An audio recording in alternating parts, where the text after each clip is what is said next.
건강을 위해 시작한 운동이 오히려 여러분의 몸을 망가뜨리고 있다면 어떻게 하시겠습니까? 지금 이 순간에도 공원에서 열심히 걷고 헬스장에서 땀 흘리며 운동하시는 중장년층 분들 중 절반 이상이 잘못된 방법으로 운동하고 계십니다. 무릎이 아프고 허리가 시큰거리는데도 참고 계속하시는 분들이 많습니다. 건강해지려고 시작한 운동이 병원 신세를 지게 만드는 역설적인 상황이 벌어지고 있습니다. 오늘 이 영상을 끝까지 보신다면 지금까지 해왔던 운동의 문제점을 정확히 알게 되실 것이고 진짜 몸에 좋은 운동법을 배우실 수 있습니다. 30분만 집중해 주십시오. 여러분의 남은 인생이 달라질 수 있습니다. 부산에 사시는 64세 김 선생님의 이야기부터 시작하겠습니다. 김 선생님은 3년 전 건강검진에서 혈압과 혈당 수치가 높게 나왔습니다. 의사는 운동을 하라고 권했습니다. 김 선생님은 그날부터 매일 아침 한강 둔치를 1시간씩 걸었습니다. 비가 오나 눈이 오나 빠지지 않고 나갔습니다. 처음 몇 달은 좋았습니다. 체중도 줄고 혈압도 내려가는 것 같았습니다. 하지만 6개월쯤 지나자 무릎이 아프기 시작했습니다. 처음에는 운동 후에만 아팠는데 점차 일상생활에서도 통증이 느껴졌습니다. 계단을 내려갈 때 특히 심했습니다. 병원에 갔더니 무릎 연골이 닳았다고 했습니다. 의사는 무리한 운동을 하지 말라고 했습니다. 김 선생님은 충격을 받았습니다. 건강해지려고 시작한 운동이 오히려 무릎을 망가뜨렸다는 사실을 받아들이기 힘들었습니다. 이런 일이 왜 벌어지는 걸까요? 가장 큰 문제는 나이를 고려하지 않고 젊었을 때처럼 운동한다는 점입니다. 50대가 넘어가면 우리 몸은 근본적으로 변합니다. 근육량이 줄어들고 뼈 밀도가 낮아지며 관절의 유연성이 떨어집니다. 회복 속도도 느려집니다. 젊었을 때는 하루 이틀 쉬면 회복되던 것이 이제는 일주일도 모자랍니다.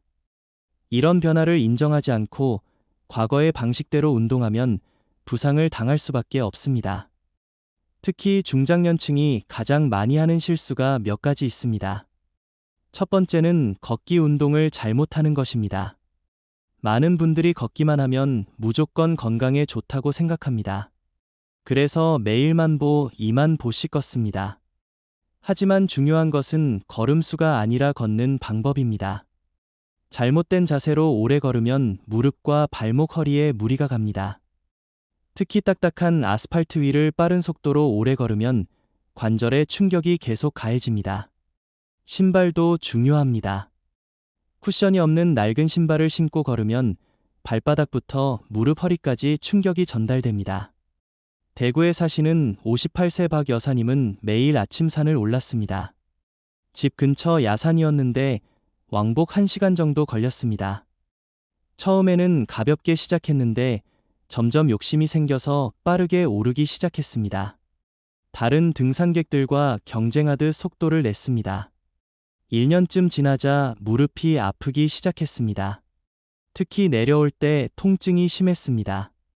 정형외과에서 엑스레이를 찍어보니 무릎 관절에 염증이 생겼다고 했습니다. 의사는 당분간 등산을 중단하라고 했습니다. 박 여사님은 믿을 수가 없었습니다. 등산이 건강에 좋다는데 왜 무릎이 망가진 걸까요? 등산의 문제는 내려올 때 발생합니다. 올라갈 때는 근육을 사용하지만 내려올 때는 관절에 체중이 실립니다. 특히 무릎 관절에 체중의 서너 배에 달하는 하중이 가해집니다. 계단을 내려갈 때도 마찬가지입니다. 중장년층은 관절이 약해져 있기 때문에 이런 충격을 견디기 어렵습니다.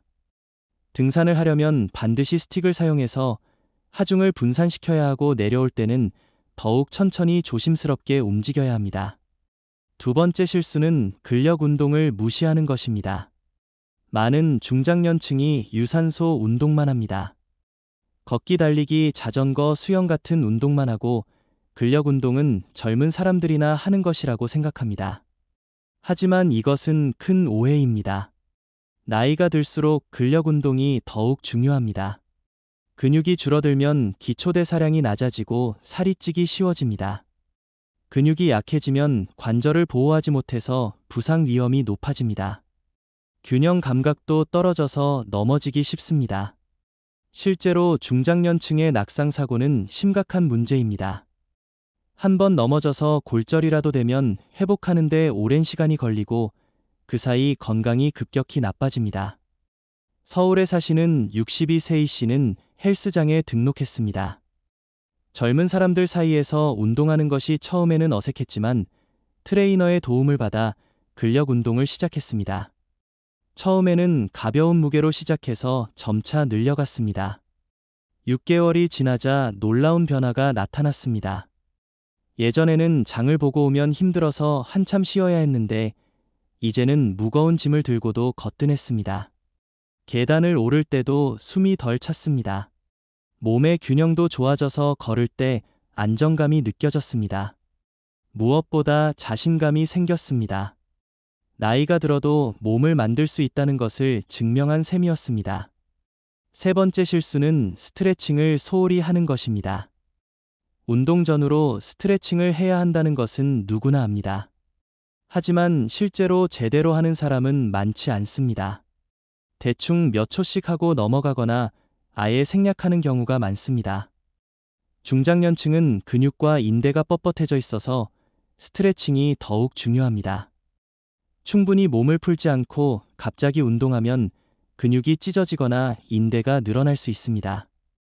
운동 후에도 스트레칭으로 마무리해야 근육의 긴장을 풀고 회복을 돕습니다. 광주에 사시는 67세 최 할머니는 매일 아침 공원에서 체조를 합니다. 라디오 체조와 스트레칭을 30분 정도 합니다. 그런 다음 30분 정도 가볍게 걷습니다. 최 할머니는 격렬한 운동은 하지 않지만 몸 상태가 아주 좋습니다. 병원에 갈 일도 거의 없고 약도 먹지 않습니다. 비결을 물으니 자신의 몸에 맞는 운동을 한다는 것이었습니다. 무리하지 않고 꾸준히 하는 것이 중요하다고 했습니다. 네 번째 실수는 매일 같은 운동만 하는 것입니다. 우리 몸은 적응하는 능력이 있습니다. 같은 자극을 계속 받으면 익숙해져서 효과가 떨어집니다. 매일 똑같은 코스를 걷거나 똑같은 운동만 반복하면 특정 근육만 사용하고 다른 부위는 약해집니다. 균형 잡힌 신체를 만들려면 다양한 운동을 해야 합니다. 걷기와 근력 운동을 병행하고 때로는 수영이나 자전거도 하면 좋습니다. 요가나 필라테스처럼 유연성을 기르는 운동도 도움이 됩니다. 다섯 번째 실수는 통증을 무시하는 것입니다. 중장년층은 참을성이 강합니다. 조금 아파도 참고 운동을 계속합니다. 나이 들면 원래 이런 거라고 생각하며 넘어갑니다. 하지만 통증은 몸이 보내는 경고 신호입니다. 무시하고 계속 운동하면 작은 부상이 큰 부상으로 발전합니다. 운동 중에 통증이 느껴지면 즉시 멈추고 쉬어야 합니다. 며칠 쉬어도 통증이 계속되면 반드시 병원에 가야 합니다. 전주에 사시는 59 세정 씨는 테니스를 즐겼습니다. 주말마다 동호회 모임에 나가서 경기를 했습니다. 어느 날 팔꿈치가 아프기 시작했습니다. 이른바 테니스 엘보였습니다. 처음에는 대수롭지 않게 생각했습니다. 파스를 붙이고 계속 테니스를 쳤습니다. 몇 달이 지나자 통증이 심해져서 라켓을 잡기도 힘들었습니다. 병원에 갔더니 인대가 손상되어 치료가 필요하다고 했습니다. 한동안 테니스를 중단해야 했고 물리치료를 받아야 했습니다. 정 씨는 후회했습니다. 처음 아플 때 바로 쉬었더라면 이렇게까지 되지는 않았을 것입니다. 그렇다면 올바른 운동 방법은 무엇일까요? 먼저 자신의 현재 상태를 정확히 파악해야 합니다. 건강검진을 받고 의사와 상담해서 자신에게 맞는 운동을 찾아야 합니다. 관절에 문제가 있다면 무릎에 부담이 적은 운동을 선택해야 합니다. 수영이나 실내 자전거가 좋습니다. 심장이나 혈압에 문제가 있다면 격렬한 운동은 피하고 가벼운 유산소 운동부터 시작해야 합니다. 운동 강도도 중요합니다. 처음부터 무리하지 말고 천천히 시작해서 점차 늘려가야 합니다. 운동 중에 숨이 너무 차거나 심장이 두근거리면 강도를